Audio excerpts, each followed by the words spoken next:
All right, ladies and gentlemen, welcome to a Daily Power Parsha, Thursday, April 7th. And today we continue the theme of ritual purity and impurity. We've talked about Sarat over the last week and a half. We've talked about this spiritual malady, Sarat, the leprosy-like condition that renders a person impure. Requires them to leave the camp for a while until they heal, and then go through an entire, a whole ritual, a very elaborate process of healing and purification. And we kind of summarized it over the last few days. Then we talked about Sarat on houses, on a home. And we discussed what you do if you notice something on the home. You call the Kohen. The Kohen, before the Kohen comes, you clear out the house of all the items. The Kohen diagnoses it, says, yes, it looks suspicious. We got to quarantine this thing. Comes back in 7 days. If it spreads, you got to remove the stones, and the plaster, and rebuild it. If it spreads after that, you got to demolish it. If it doesn't, then it's healed. It's good to go. And then you bring some offerings and some. There's a ritual that follows. But that was the tzarat that afflicts the homes.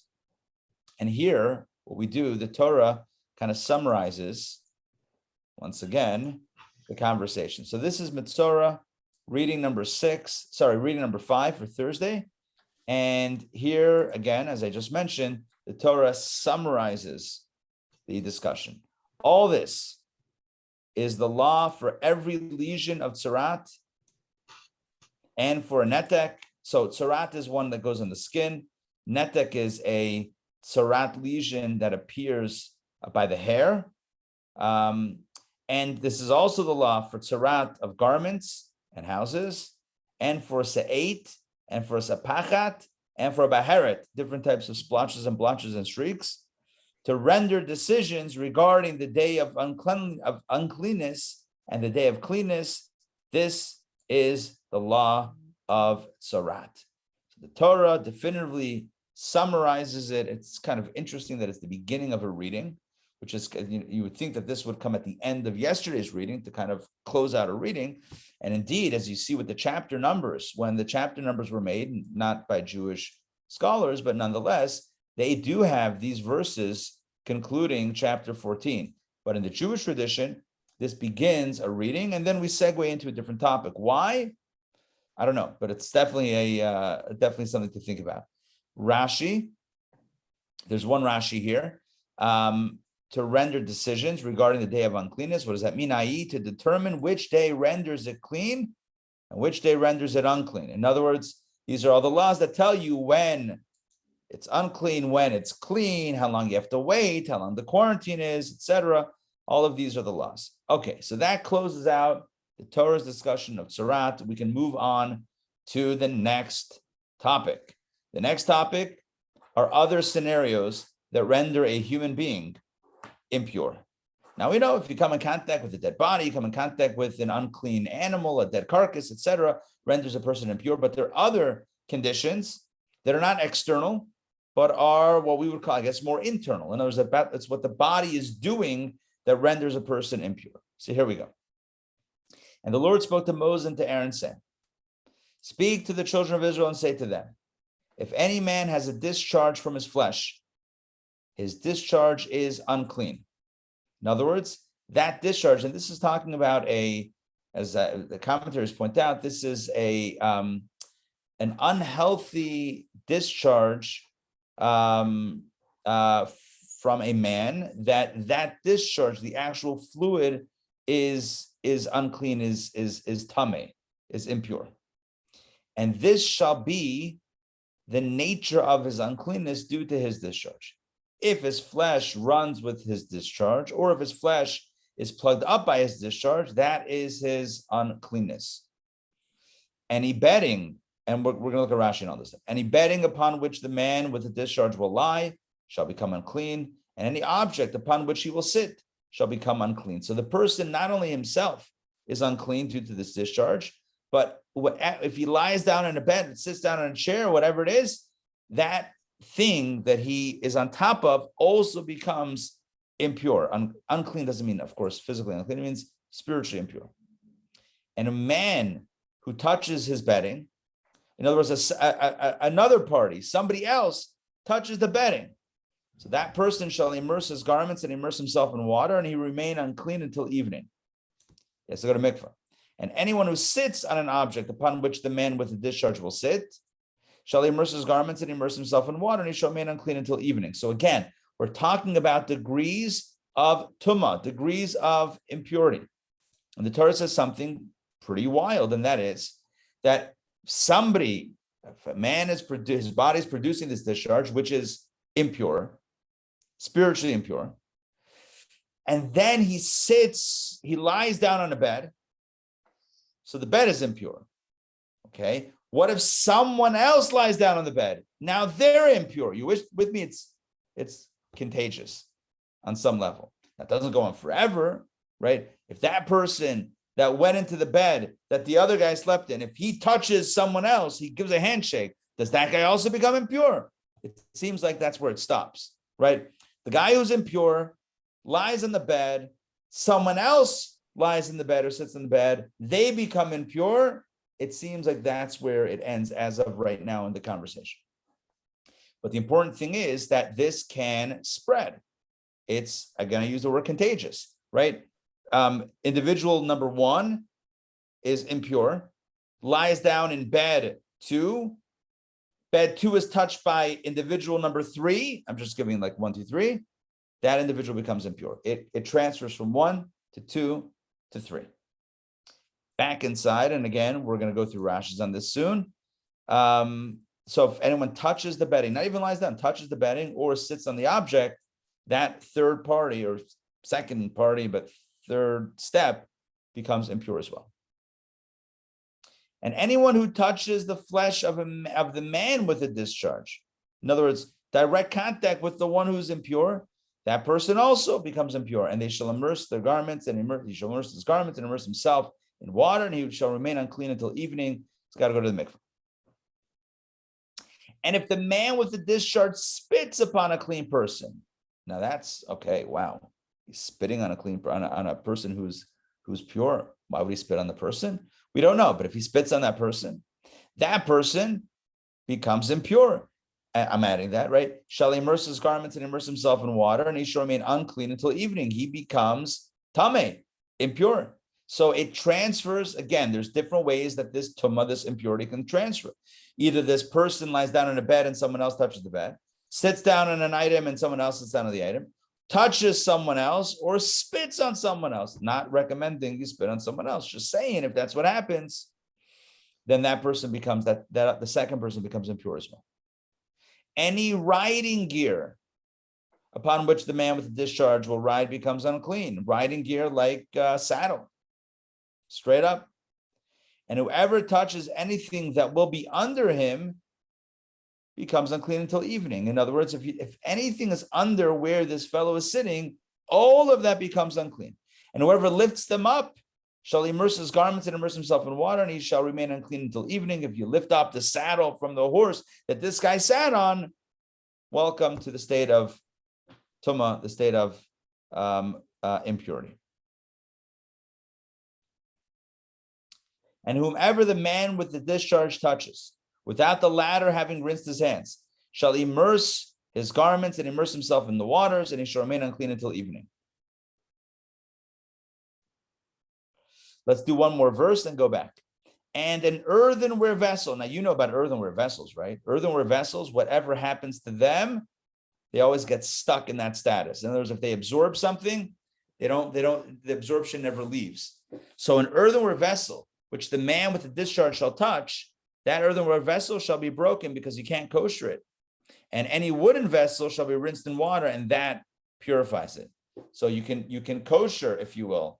You can purify the wooden vessel, but you can't purify the earthenware vessel. Once it takes in the impurity, gets stuck and locked in there forever. The only way around it is to break it, and then it's done.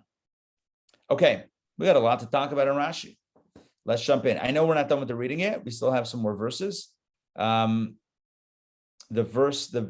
last few verses talk about the purification process of the fellow with the discharge, but so far, it's a fascinating conversation about how many degrees of impurity are born of one scenario.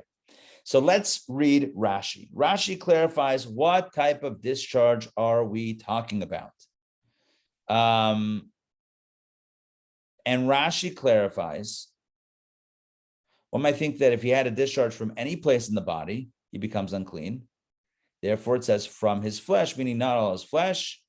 And ultimately, just let's keep on moving over here.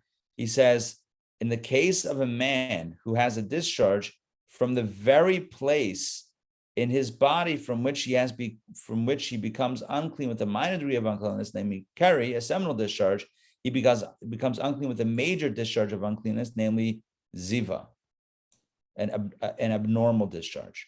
So what's interesting here is like this. What we're talking about is, right, different flows.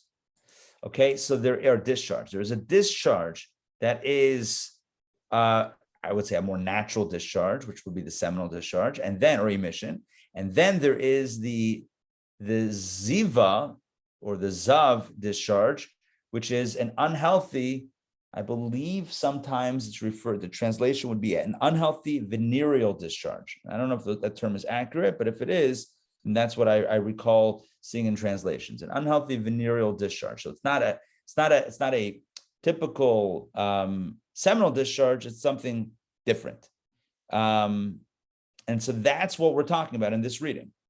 When we talk about if a man has a discharge, we're talking about an unhealthy discharge from that place of the body, etc. Okay. Interesting. So the discharge is unclean. Rashi says, apart from the discharge rendering the man unclean, this teaches us that the discharge itself is also unclean.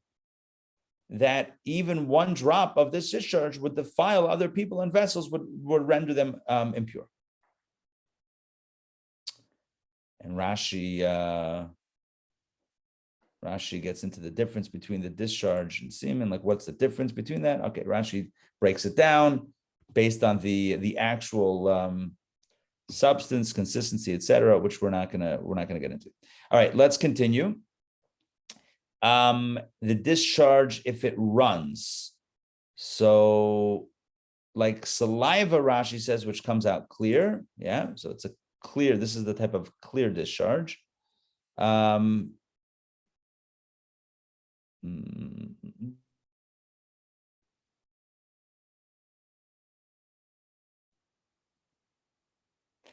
and then Rashi cites a midrashic explanation of what does it mean that his flesh is plugged up. Let's just read the regular explanation, that the discharge comes out thick and thus seals up the orifice of the members, so that his flesh is plugged up on account of a drop of his discharge. Okay, so either it's different forms of the discharge. In either case, it causes a state of impurity. Okay, let's move on. I mean, Rashi gets into the nitty gritty of this, but we're gonna, for the sake of moving on, we're gonna move on over here. And what's the halacha? What's the bottom line? If that's what happened, what's the law? So any betting upon... It sounds like some of these people need to go to the doctor. Yes, it does. It does sound like a doctor's visit is in order. Correct. I would not disagree with that. And there's also a spiritual idea here as well. It seems to be also a spiritual ramification of this scenario. Now, what's interesting, because you raise a good point. When it came to tsaras, we said, oh, it's not leprosy, it's a spiritual malady. The question is, are we saying the same thing here? Or are we saying that if someone has an unhealthy bodily discharge, right? If a man has an unhealthy bodily discharge, in addition to needing a doctor, there's also a spiritual ramification as well, as I just said. Or are we suggesting it's not a doctor, it's a spiritual condition? I don't believe, I'm not sure, but I don't believe that this is discussed in the same way as tzarat, as being something that's completely spiritual. Even though it manifests as physical, it's all about the spiritual. I don't know that this is the same thing. Like if you would ask me, so what act of impropriety leads to this? I don't know what I could say because I don't recall. Tzarat is born of Lashon Hara. What's this? What's the cause of this? Or is it just something physical that also renders one impure spiritually? And I think it's the latter. It's the latter because there are other parallels as well. Listen, the same applies for women also. There's forms of impurity that have spiritual impurity that happens vis-a-vis women, and it's not for impropriety. It's just nature, right? It's just the natural cycle, etc. So it's not in all cases. It's not that in all cases of tumah, of spiritual impurity, is it born of some sort of indiscretion. Sometimes it is what it is. Like we started last week's Torah portion, a woman who gives birth, she's impure. Why? Something bad happened. What sin did she do? Nothing. The life was displaced. So the same thing is with a man. And by the way, a seminal discharge also renders a man in a state of impurity. And that's not even an unhealthy situation, but it's a minor state of impurity. And then this type of unhealthy discharge renders the man in a more acute state of impurity that can also cause others and other things to become impure. It has more, to not mix metaphors, has more legs to this type of impurity. Anyway, be that as it may, I don't know that we have to find some impropriety here. I think it's just something that is born of the sort of the natural or biological, I don't know if it's natural, but the biological element. And you're right, probably a doctor's visit, and that's just circling all the way back. Probably that's not a contradiction to this. If somebody would go see a doctor for Torah, we would say you're avoiding the issue, right? It's about Lashon Hara. It's about speaking ill of others. Don't go see a dermatologist before you fix that up. In this case, you might want to do both, right? You might want to go to the mikveh and check that out. Have that checked out. So back inside, what does it do to the bedding? It renders unclean the bedding. So Rashi says, one might think that this would include even if it was designated for another purpose. Scripture therefore says upon which the man will lie. It doesn't say upon which the man lay in the past tense, but rather in the future tense will lie, which is always designated for this. It excludes the object about which they say to him, get up and let us do our work, for which purpose it was designated. In other words, if he lies down on something that's not a bed, it does not become impure. That's what Rashi is saying. It's only something that is designated as bedding, like mattress and blankets and whatever, pillow. Like it's only if he lies down on actual bedding that becomes impure. The same thing is true with what he sits upon. Although again, the Torah says any bedding or any object that he sits upon. So it sounds like it's whatever he touches. Rashi clarifies, and it's obviously from the Midrash and Talmud, not exactly. Just as the case above of the bedding, it does not say upon which he sat, but upon which he will sit, which refers to an article that is always designated for this. It has to be like a chair or a bench that is designated for sitting, and then it becomes impure. It sounds like if he, just pulls over a milk crate or, sits on, I don't know, a dinner mat, it doesn't necessarily, it sounds like, doesn't become impure. All right. Now, look at this. The man, if another person touches the bedding, so that person and his garments become impure. Rashi says this teaches us that the uncleanness of bedding is more stringent than uncleanness caused by touching an object.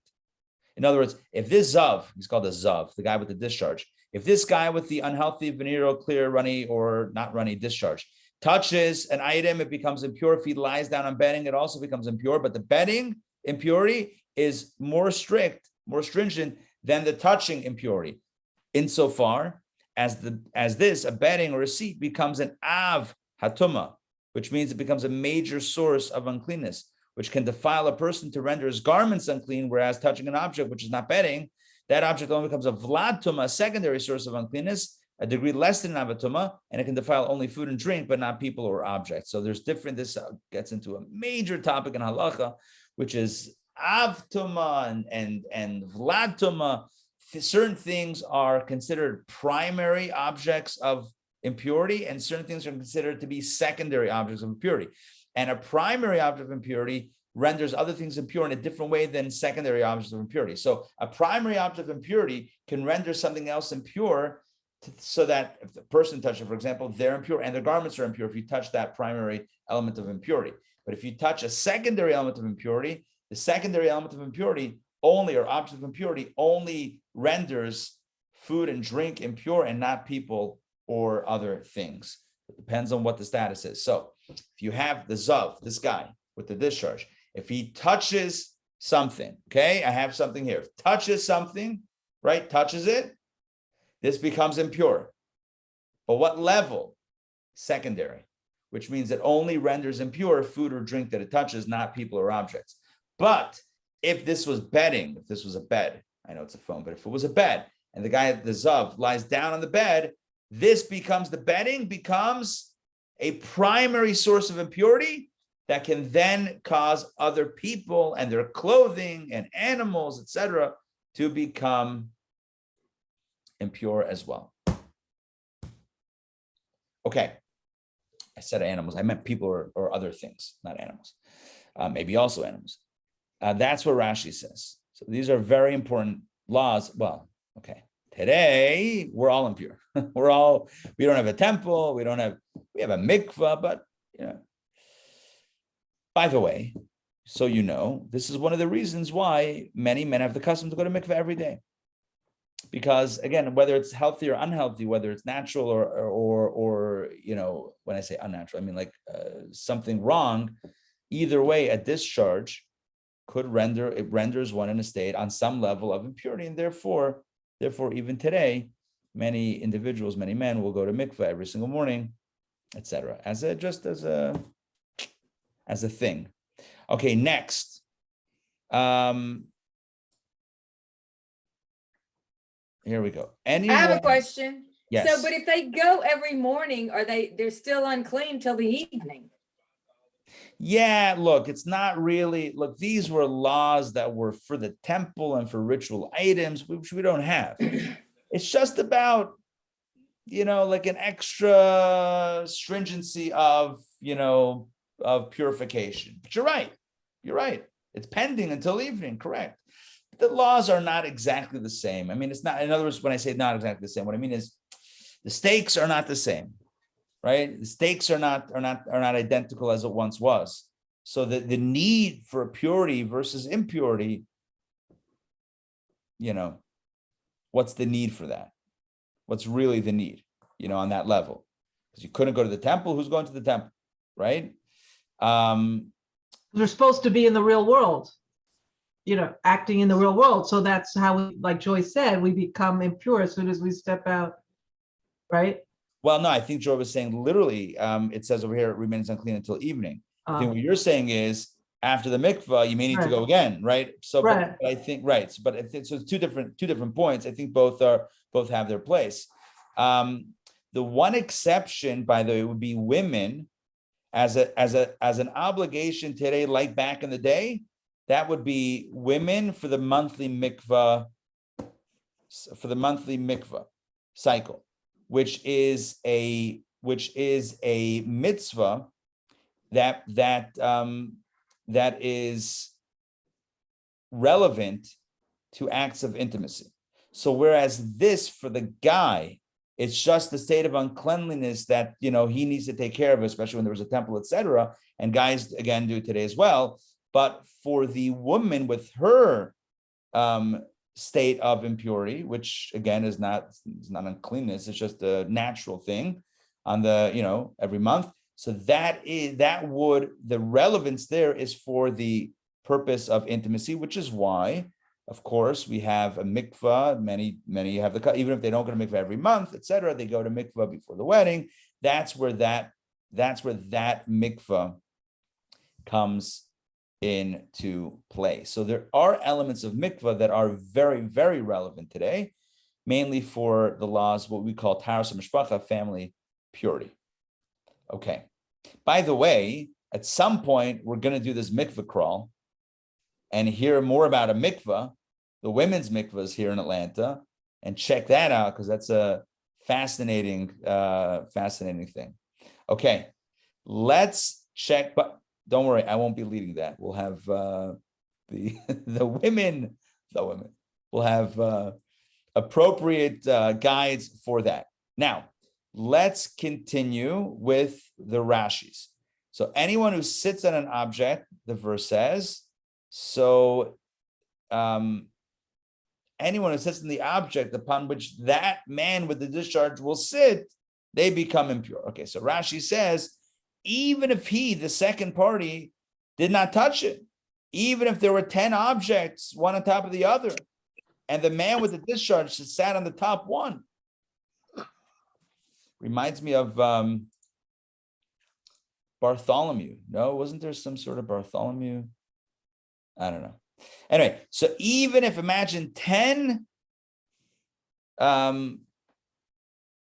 objects, imagine 10 seat cushions, one on top of the other, and you sit down on the top one, the one all the way on the bottom also becomes in a state of impurity. That's because of the laws of Moshav, which means the uncleanness concerning seats. The Shas is the man with the discharge defiles the bottom seat of the pile without touching it. So too, a clean man can become defiled by the bottom seat without touching it if he sits on that stack, or if he sits on just that one, the bottom cushion or whatever it is, the bottom seat becomes impure. And the same thing applies to the beds. If you have theoretically had a lot of bedding or mattresses on top of each other, the bottom one becomes impure as well. And anyone who not even touches the bottom one, but even sits on the bottom one, becomes impure as well. Okay. Now, if the man with the discharge spits upon a clean person, Rashi says, and he touches it or lifts it up without touching it. For saliva defiles if lifted up, even without direct contact. So, I'm going to say bizarre-ish, right? If someone, I mean, I'm trying to figure out the scenario here, right? So the dude with the discharge is spitting, and someone touches it, or even without touching it, lifts it up. Maybe a scenario could be, oh, I thought of a scenario, right? What about a tissue, right? What about a tissue?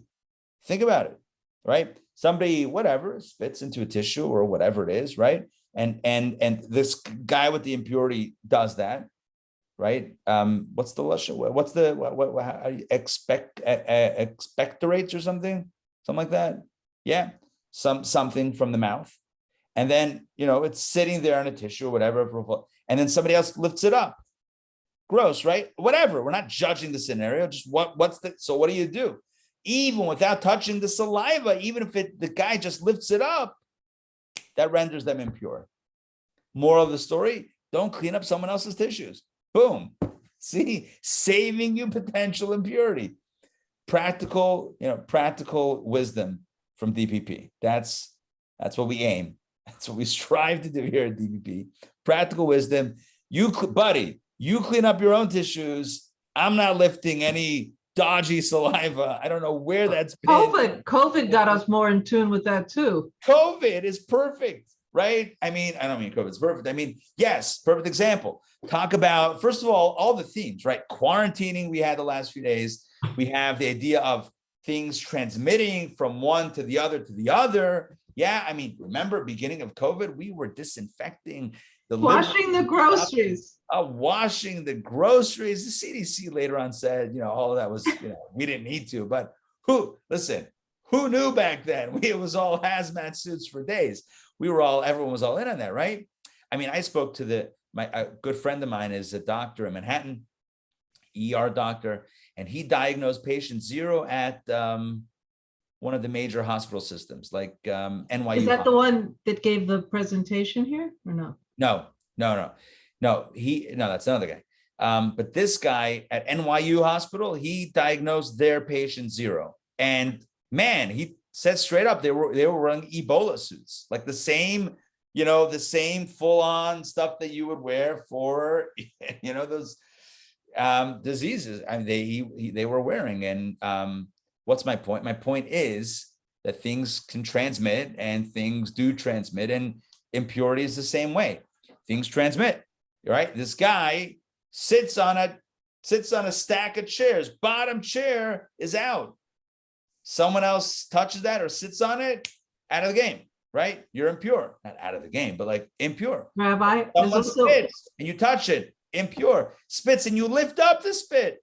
How? Who knows? Magically, maybe through another tissue. Mark is shaking his head. Mark, look what you just walked into. You just walked into the discussion about lifting up someone else's spit. That person had an unhealthy venereal discharge and thus is impure. There you go. You walked into trifecta. But 1 second, Donna, jump in.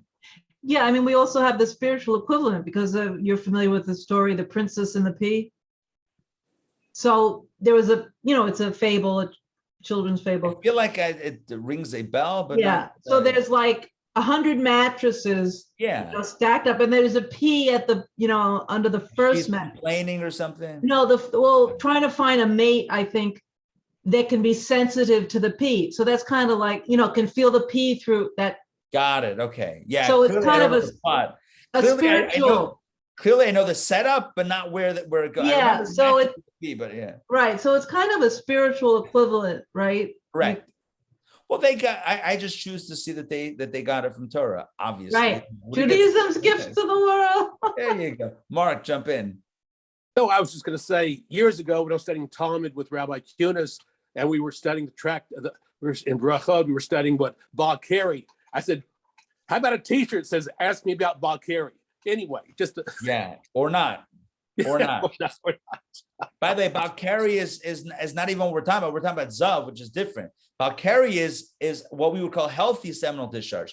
This is talking about unhealthy. Oh, unhealthy. Oh. Unhealthy, yes. Okay. Well, it's a whole thing. It's a whole thing. Anyway, all right. So basically, I don't want your cooties. Correct. Correct. That's something that started off in kindergarten and still should remain till today. Exactly. All right.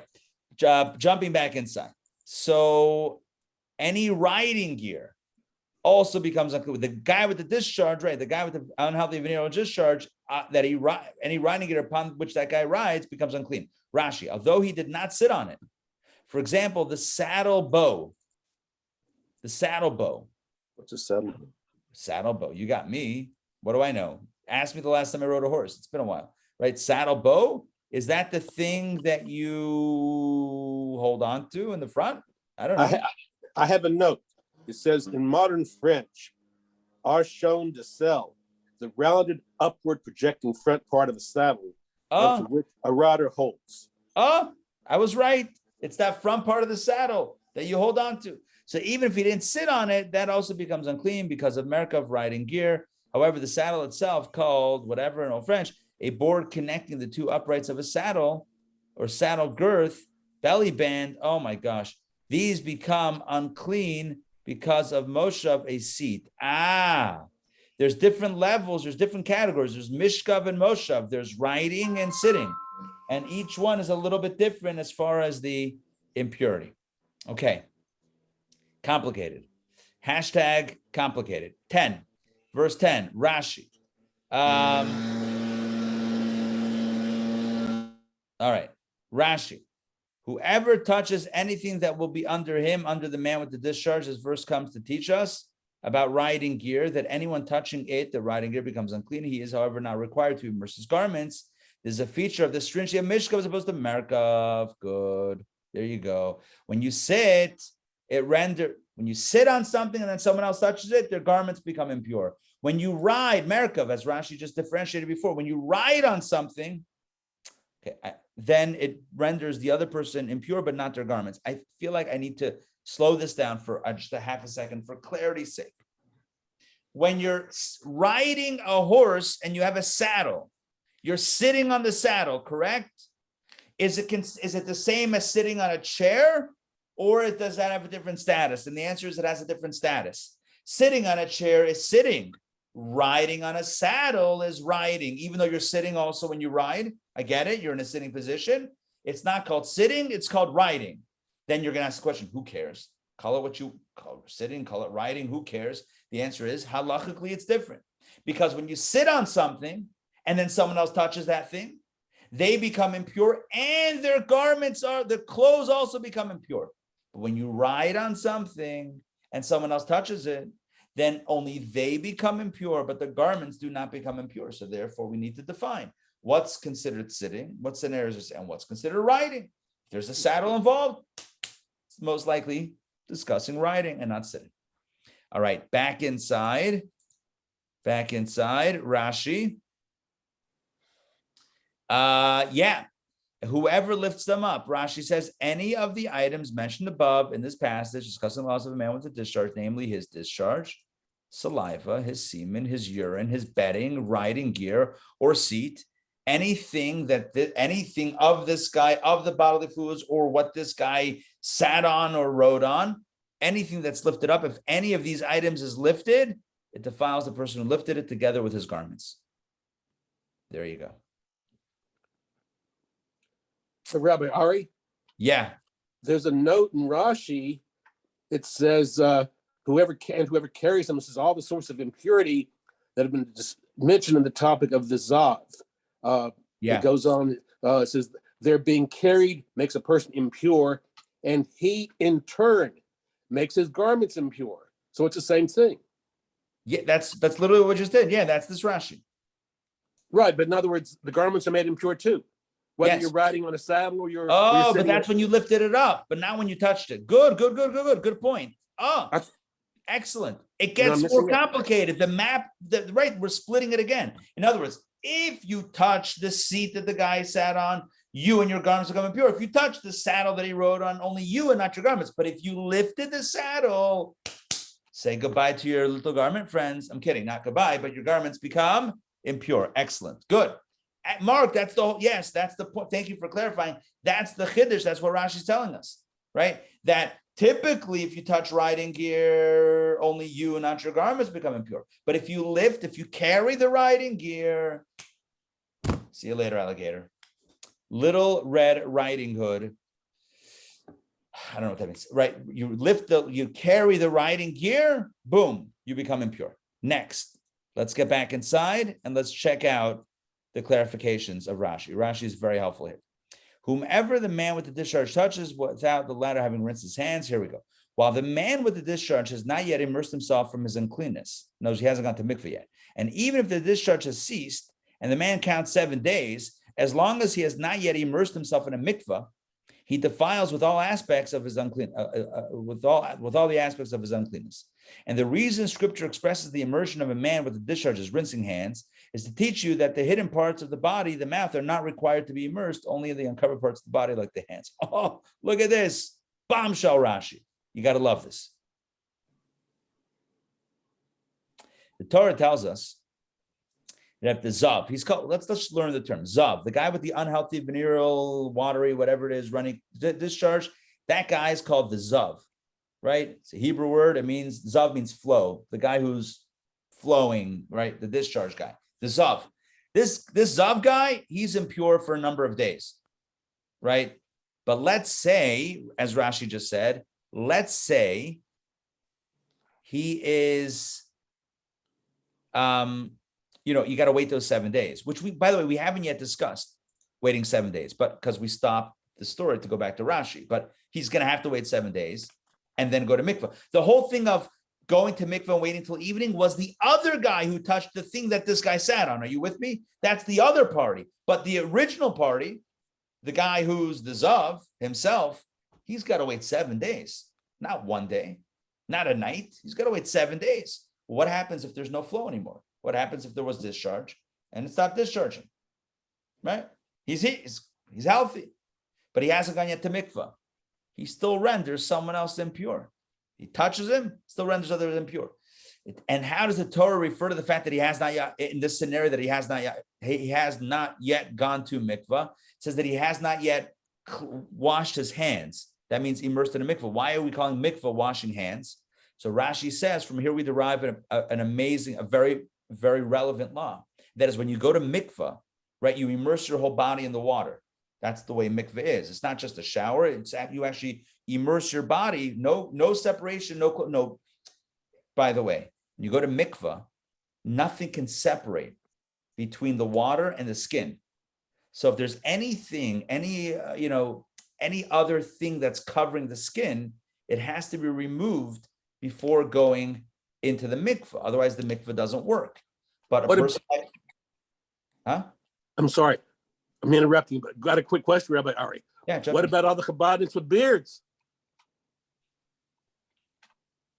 What are you going to do? Well, no, the beard is not considered to be a chatzitza. The beard is not considered to be a separation. It means something artificial. Like, I'm going to give an example. I mean, not that anyone should ever, do a Band-Aid or something. I mean, again, just gross, right? But like, imagine Band-Aids are not gross enough themselves, but like to go into a thing, right? So you can't wear a Band-Aid while, or nail polish, right? Nail polish. I mean, I usually rock my Goth black nail polish, but going to mikvah, you got to take that stuff off, right? Jump in, because that would be a chatzitza separation. But now my question is this: for the sake of making sure the water touches everything, what about the inside of my mouth? Do I need to like open up and let the water go in?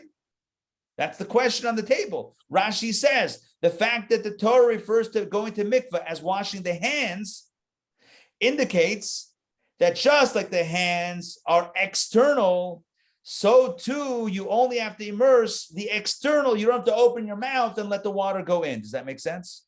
That's what Rashi just said. I don't mind pulling it up again. We'll look at Rashi, but this becomes a foundational idea regarding mikvah, right? This teaches the hidden parts of the body, like the mouth, are not required to be immersed. Only the uncovered parts of the body, like the hands. How would you immerse the mouth? You would open up the mouth when you're underwater, and you do not do that. That's not the way we go to mikvah. All right, earthenware. Quick question. Quick point. Yes. Rabbi Ari, I've got a note here from what is Torah's Kohanim? Zavim, whatever. It's the Midrash on Vayikra, on Leviticus. It says, nevertheless, this is about the mouth, they must be cleaned of any imposition, such as food between the teeth, so that the water would be able to touch them if it entered the cavity. Excellent. That is a very important caveat. In other words, the teeth should be brushed and flossed before mikvah. Really?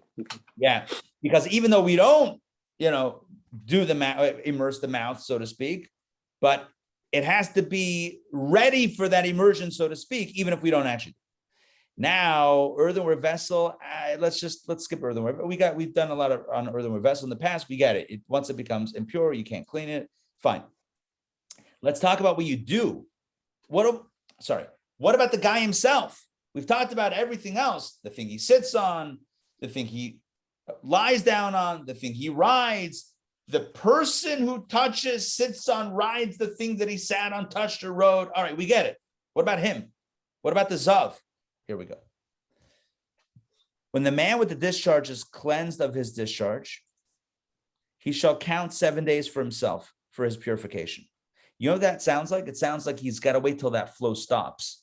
And Joy, I think that's where the doctor visit probably would come in, right? And then that heals. Then you count, it sounds like, then you count 7 days for his purification. And then he shall immerse his garments and immerse his flesh in spring water, and he shall be clean. That's, of course, the mikvah. And on the 8th day, here we go. It's elaborate, not just mikvah. For the other people, it's mikvah that day, clean by night. For him, it's a whole thing. Got to stop the flow, 7 days, go to mikvah. And now on the 8th day, there's a ritual. He shall take for himself 2 turtle doves or 2 young doves, and come before the Lord to the entrance of the tent of meeting, and give them to the Kohen. And the Kohen shall make them, one into a sin offering and one into a burnt offering. And the Kohen shall effect atonement for him from his discharge before the Lord. It sounds like this discharge is a sin. Yeah, I mean, it's a sin, an atonement for him from his discharge. Gewalt. What sin did he do if it's just a physical thing? Okay, let's see if we get some clarity from Rashi. If not, we'll have to go to other sources and do some further analysis. You got, daily wisdom? Oh, you got something? All right, hold on. Let me do some Rashis, and then we're going to hear that. That's going to be a good conclusion. I love that. All right, now Rashi says 7 days, as we suspected, 7 clean days. You don't start counting from day 1 of the discharge. You count day 1 after the discharge ends. So you have 7 clean days free of the uncleanness of a discharge. i.e., he must not see any discharge during these 7 days. All of them must be consecutive without any interruption of a discharge during these 7 days, which means that if the discharge ends and then he starts counting day 1, day 2, and the discharge continues or resumes, then you got to start again. The count, you can't then, and then let's say discharge for 1 day and then you have a clean day again. That's not day 3. That starts day 1. You can't combine days with a discharge in the middle. It's got to be 7 consecutive days of no discharge, and then you go to mikvah, and then on the 8th day you do the bird offering, sin offering thing. Okay, now Rashi doesn't help us with this sin offering because there's no Rashi on it. So this is where Joy comes in. Joy, take it away. Okay, so I think that basically the daily wisdom is focusing on the discharge not being intentional. Okay. And so even if it comes from his body, it can render him defiled. So even if it's inadvertent, so it would go to your thoughts. Sometimes your thoughts get so negative, it overtakes your body and overtakes all of your influence, and you do things against your will because you have such negative thoughts. So the Torah offers a person suffering from non-seminal discharges the opportunity to regain ritual purity by offering up appropriate sacrifice. The same applies to someone who has unfortunately overly immersed himself in negative ways of thinking. He must never despair of himself. Interesting. Even if he feels that negativity is gaining the upper hand, he can always overcome it and reinstate his former innocence.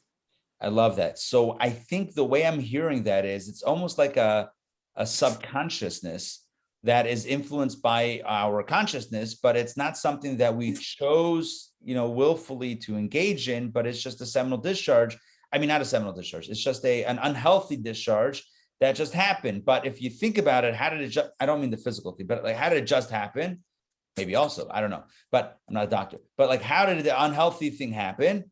Somebody says, I made a mistake, but how did you make a mistake? By accident. How did the accident happen? If not for something that, inside, I said something, I did something, there's some sort of subconscious, Freud would love this, insight, some sort of thing inside that's driving it, even if we're not aware of it. In other words, we're putting ourselves in a context, in a situation where we're being influenced, and then it's coming out, and then we're like, I don't know, I don't even know how that happened, but it's what we put in that's really coming out on some level.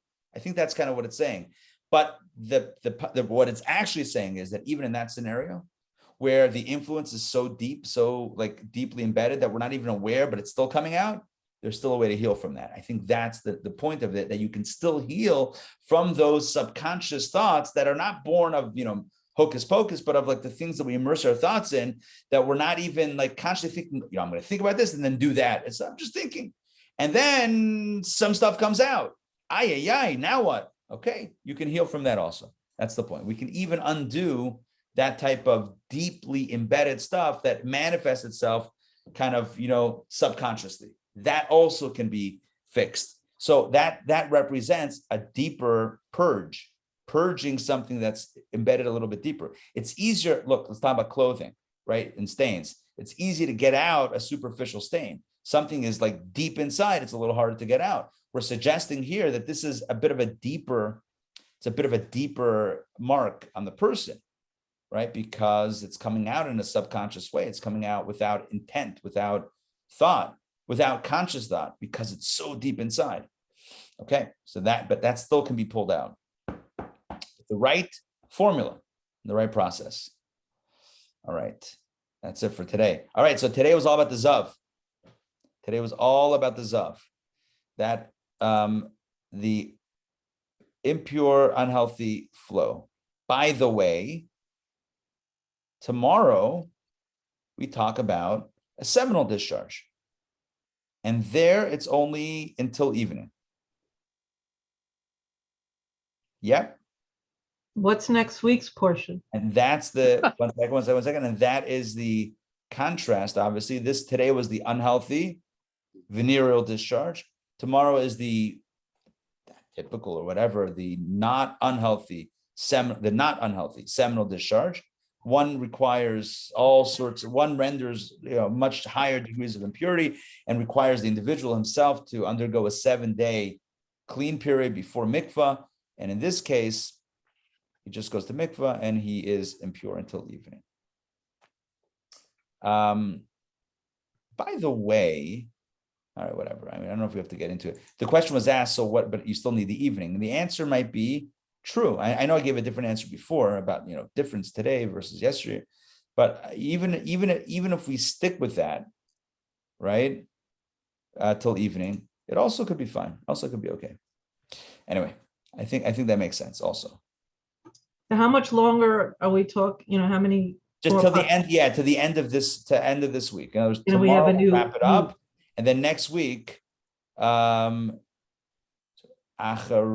Mot. So next week, the portion talks about it. It opens. Oh, very interesting. It opens. I'm just trying to remember. It opens with discussion of the protocol on Yom Kippur. What's done? The service of Yom Kippur in the Holy of Holies.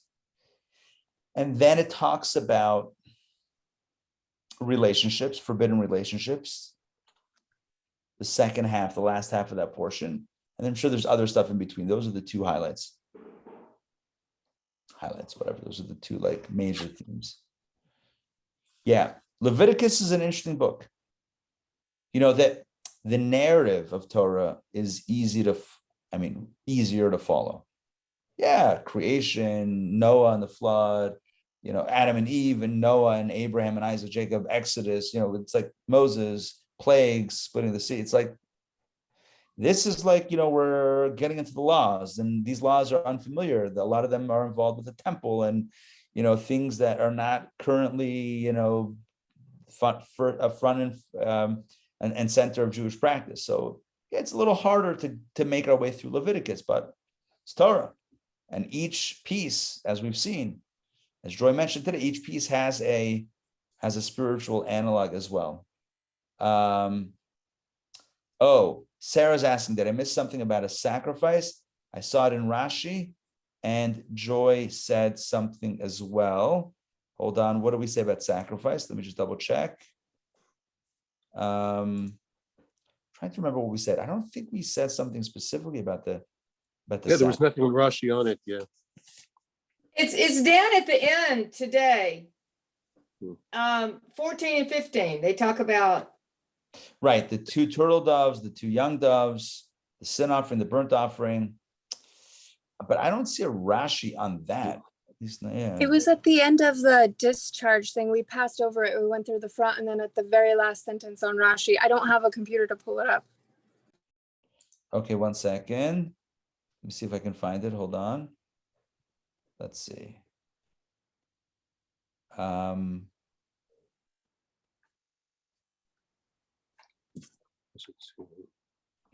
What I see here is counting consecutive days. Look, the verse that talk about the sacrifice are here.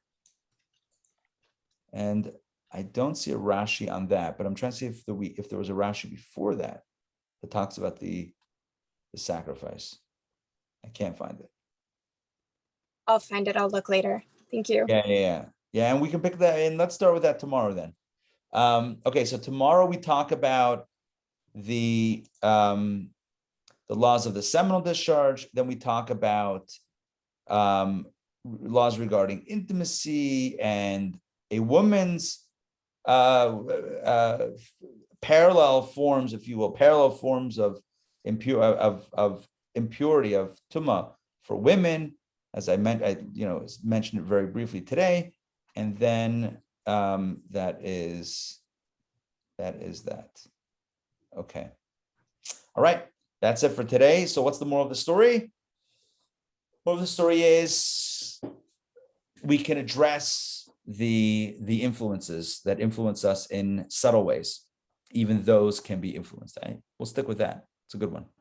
Okay. See y'all. Have a wonderful rest of the day. No class or event tonight. I don't believe anything tonight. Tomorrow, DBP at noon, same bad time, same bad channel. Don't forget, Pesach is nary a week away, if that's the right phrase. So, make sure you have arrangements or friends, help, if you want to, you can connect them with the community Seder that we're doing. If you need any other Pesach, assistance or insight or whatever it is, I'm happy to help in any way that I can. And otherwise, hopefully it's a good prep and lead into the holiday. All right. See y'all soon. Take care, Thank you. everybody. Thank All right. you. Bye, Joy. Thanks a Bye, lot. Donna. Bye, Ray. Bye, Mark. Bye, Sarah. Take care, everybody.